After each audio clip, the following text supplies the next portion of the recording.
¿Alguna vez te has preguntado cómo la sociedad de masas y la cultura de masas han moldeado el mundo en que vivimos?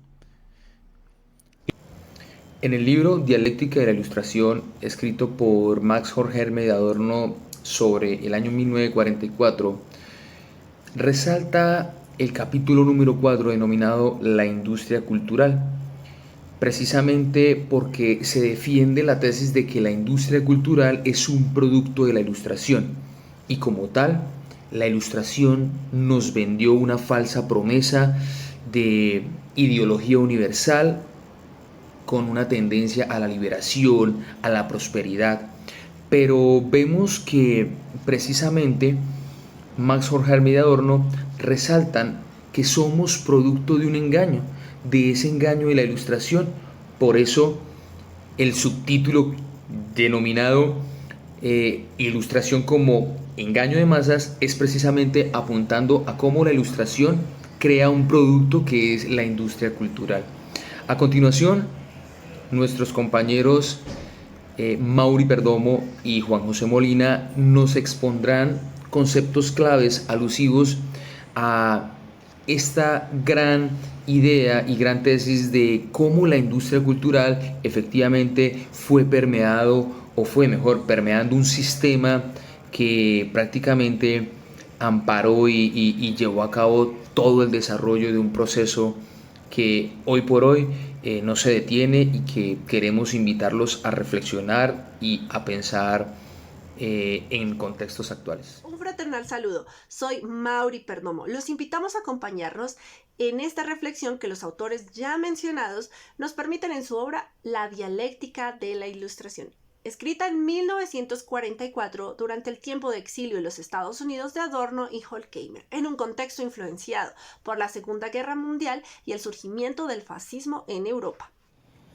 Adorno y Horkheimer argumentan que la industria cultural estandariza y homogeneiza los productos culturales para satisfacer las demandas de un mercado masivo. La cultura de masas no está diseñada para emancipar a los individuos, sino para mantener el statu quo y perpetuar la estructura de poder existentes. Las películas, la música, la literatura y otros productos culturales se producen de manera industrial, perdiendo su carácter crítico y convirtiéndose en meros instrumentos de entretenimiento que distraen a las masas. Precisamente la sociedad de masas produce individuos alienados y conformistas. La alienación se refiere a la desconexión de los individuos de su verdadero potencial y de los productos de su trabajo. El conformismo implica la adaptación pasiva a las normas y valores impuestos por la cultura de masas. En lugar de fomentar la reflexión crítica y la autonomía, la cultura de masas induce a los individuos a aceptar sin cuestionar las realidades sociales y políticas. Es por esto importante.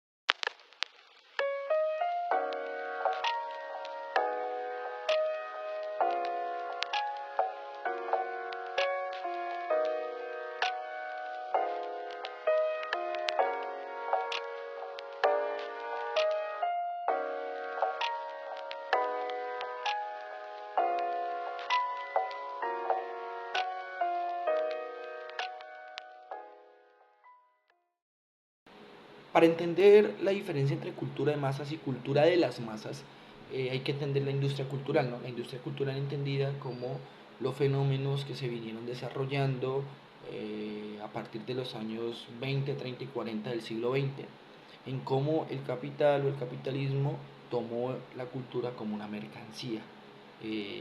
Eso genera un escenario o un concepto clave de cómo la sociedad se ha venido retransformando o reconfigurando en los escenarios cotidianos. Un ejemplo de eso es la reproductibilidad técnica, en donde en el siglo XV, siglo XVI, para que un músico sea reconocido tenía que tocar en vivo. Hoy en día el músico no tiene que tocar en vivo para ser reconocido como músico, sino que graba y genera bastantes copias y pues genera una reproductibilidad técnica. Esto genera una degradación del arte según Horkheimer, ¿no? Porque el arte se ve como algo de plenitud, sino que se ve ya generado como al servicio de la producción. Entonces, en ese escenario, las empresas, las instituciones generan un desarrollo de producción cultural, es decir, el capital se adueña de la cultura y donde preestablece hábitos, formas para comprender o desarrollar ciertos modelos de personalidad, es decir, manipular las necesidades, es decir, donde genera una dependencia a la servidumbre por parte de los sujetos al modelo de producción cultural. Un ejemplo de eso es cómo asumir nuestro tiempo libre, ¿no? En ese escenario la cultura de masas genera ciertos hábitos, ciertas maneras de percibir, de sentir, en cómo tenemos que manejar ese tiempo libre. Ahí, a diferencia de cultura de las masas, ¿no? Que la cultura de las masas es un arte popular, es un arte desde abajo, ¿no? Es algo que se viene compartiendo en diferentes comunidades, pero que a la larga, dice Horkheimer, o en su libro En la dialéctica de la ilustración, que eso va a desaparecer, ¿sí? Entonces, la cultura de las masas de alguna manera es una resistencia, pero pues que tarde o temprano va a caer a las garras del capitalismo.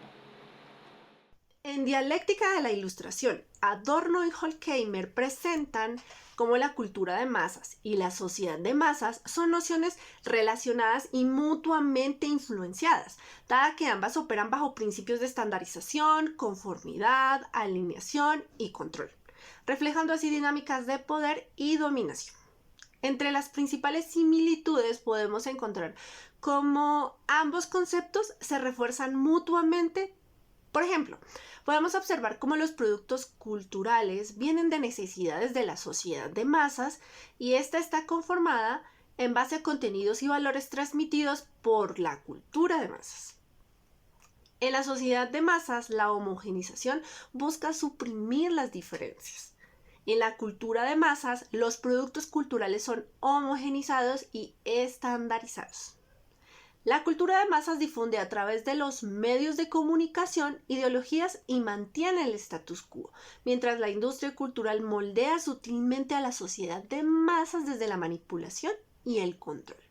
La cultura de masas, con sus productos culturales, deshumaniza al reducir al individuo a consumidor pasivo, mientras la sociedad de masas lo deshumaniza al reducirlo a un rol dentro de un sistema económico y social que ignora sus necesidades. Entre las principales diferencias podemos encontrar que la cultura de masas se centra en los productos culturales y en la industria que los produce se perpetúan valores y normas que sostienen la estructura de poder. Mientras que la sociedad de masas es una estructura social resultante de individuos pasivos, conformistas y alineados en un contexto en el que opera y tiene efecto la cultura de masas. Adorno y Horkheimer ofrecen herramientas analíticas que permiten comprender las estructuras de poder y control y cómo éstas operan a través de la cultura y a través de los medios. Conocer aquella influencia de la cultura de masas en la forma como se consume información y entretenimiento permite comprender aquella influencia en las identidades y los valores con un proceso de moldeado de percepciones y comportamientos.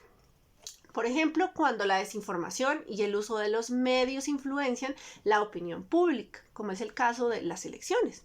Sin mencionar aquellas implicaciones en la salud mental cuando se presentan fenómenos como el aislamiento social, la ansiedad o la depresión. Pero principalmente el conocer estos conceptos, sus similitudes y semejanzas fomentan actitudes críticas ante los medios y la cultura dominante, abogando por procesos que cuestionen y analicen lo que se consume, buscando desarrollar autonomía y resistencia a esta manipulación.